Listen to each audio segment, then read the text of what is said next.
Hi, it's Brendon Payne with Century 21, the Harrelson Group and the Expert Advisors team, and bringing you what might be, probably will be the last market update of 2023. So I wanted to get you this quick video, and I appreciate you opening and watching it as we kind of wind down 2023 and then we go into 2024.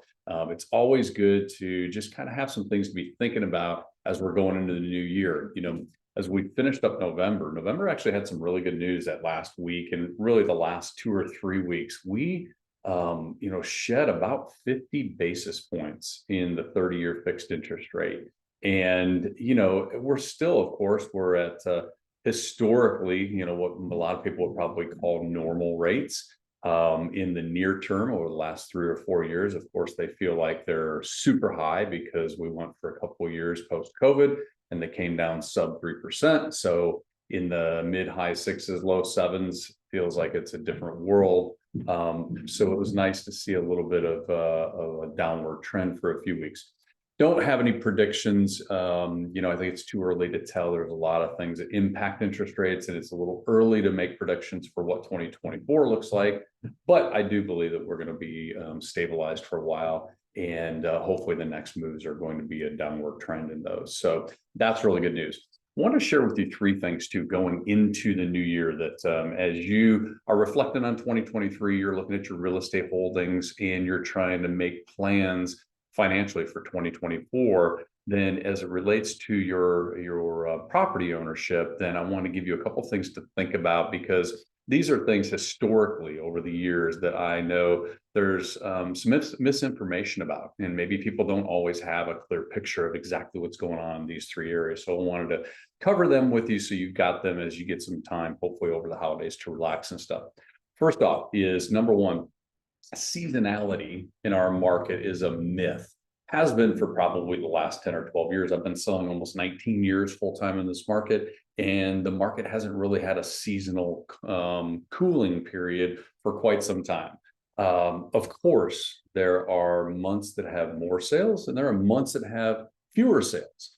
And the winter months, typically November, December, and January, are some that have the lowest amount of sales. But you'd be surprised, most years, the difference between the lowest months of closings and the months with the highest closings, it only drops by sometimes 12, 15% in transactions. So it's really not that big of a deal.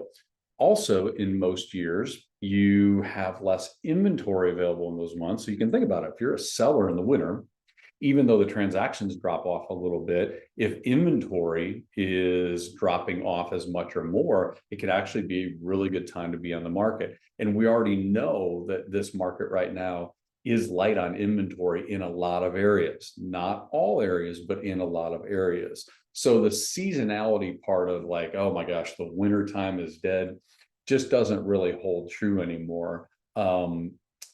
Properties are going to go under contract the week of Christmas. They're going to go under contract the week of New Year's.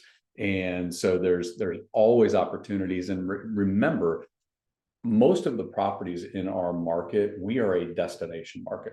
So whether it's single family homes, it's condos that you're buying to occupy, or investment condos, we're a destination market. People are looking here because it's a place that they want to be. So demand tends to be strong 12 months out of the year.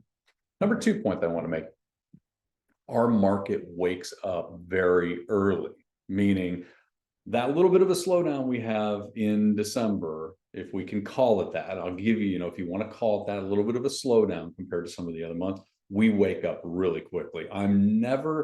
It just never ceases to amaze me how many properties sit on the market, maybe November and December, maybe they don't even have a lot of showing activity. And then January comes around, and then all of a sudden they go under contract in the first couple of weeks of January. So what I've learned is people are busy in November and December. They have other things going on. And especially in the investment properties and second homes, people are doing their shopping for properties in November and December. They're doing their homework. They're gathering all the information, and they've got a real good idea of what they're going to go, what they're going to purchase after the new year. They just got other things that are taking their time and their focus. And then all of a sudden the new year rolls over and we got the new calendar, and all of a sudden things pop just like that. So the market is active early versus a lot of other parts of the country. I know, the month of January is really slow. February is really slow. And then it finally starts moving in March. That's not the case in our market. Once that calendar turns, we start moving pretty quickly. And so the people that are waiting, owners that might be waiting for that, spring selling season, are at a high likelihood that they may miss some really good opportunities earlier on in the year because the market does wake up quickly.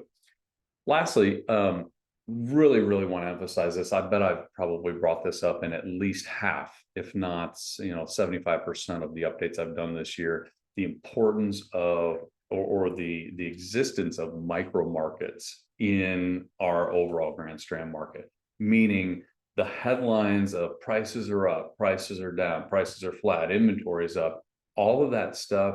Do not pay attention to the headlines. You have to dig in to your particular type of property. What's going on with values right now is driven by the buyer audience for the property. So the buyer audience, how large is it? What is it? What type of buyers are they? Are they cash? Are they mortgages? Are they first-time buyers?